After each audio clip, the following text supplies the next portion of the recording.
ay nag-prito ng chicken joy ko. So, ayan guys. Ang tamang pag-prito ng chicken joy na malambot ay dapat yung chicken i-boil nyo muna guys. Ayan, na-boil ko na, hindi ko lang na-video. Binoil ko siya ng 6 minutes guys. And then, hayaan nyo lang doon ko, i-cover nyo siya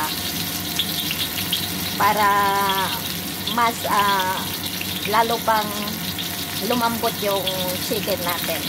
So, tapos guys, pagka ahon ko yung chicken, siyempre, drenay ko siya ng paper towels.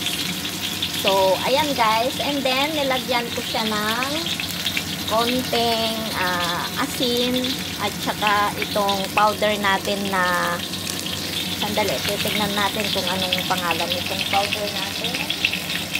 Ayan, pang ano din naman to chicken. Ayan. Spicy pala. Ayan. Ideal spicy bake mix sabi niya. So, ayan guys. Tatry ko siya kung masarap siya. So, yan lang guys ang ating lunch for today. So, iprito natin siya yan hanggang mag-golden brown siya. So, ito guys ay nabili ko siya ng 3 for $20 sa Park and Shop. Hindi pala. Hindi pala Park and Shop. Sa may Kaibo pala. Kaibo dito sa Hong Kong. Yung mga, mura lang yung mga binibenta nila na mga ayan, ulam-ulam. Maluluto, ganun. So, ayan guys, nag-golden brown na siya. Lulutuin pa natin dito sa may part na to. So, ayan guys, kasi gusto kong makatikim ng chicken joy, pero wala akong pambili sa KFC. So, ayan, bubili na lang ako ng chicken. So, ayan guys. Thank you for watching.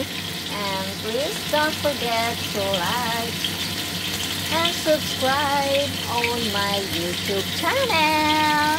So, it's me again, Alan Mariano. Bye guys! At ako'y magpiprito na. At ako'y nagugutom na. Time check, 1:38 na guys ng hapon dito sa Hong Kong. So, yan guys.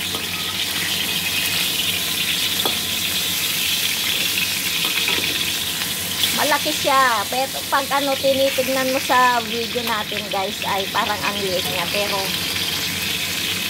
ang laki niya guys. Parang chicken joy ni Diwata. Chicken joy pala. Chicken joy. So, ito naman, chicken joy ni Ellen. So, ayan guys. Bye-bye. So, ito na guys, ang finished product ng ating chicken joy. Ayan, chicken joy ni Ellen. So, ayan guys, kakain na ako at sasaw-saw tayo ng toyo at saka lemon juice. So, ayan guys. At saka lagyan natin ng chili sauce ni Daddy. So, ayan guys. Thank you and God bless everyone. Gutom na ako.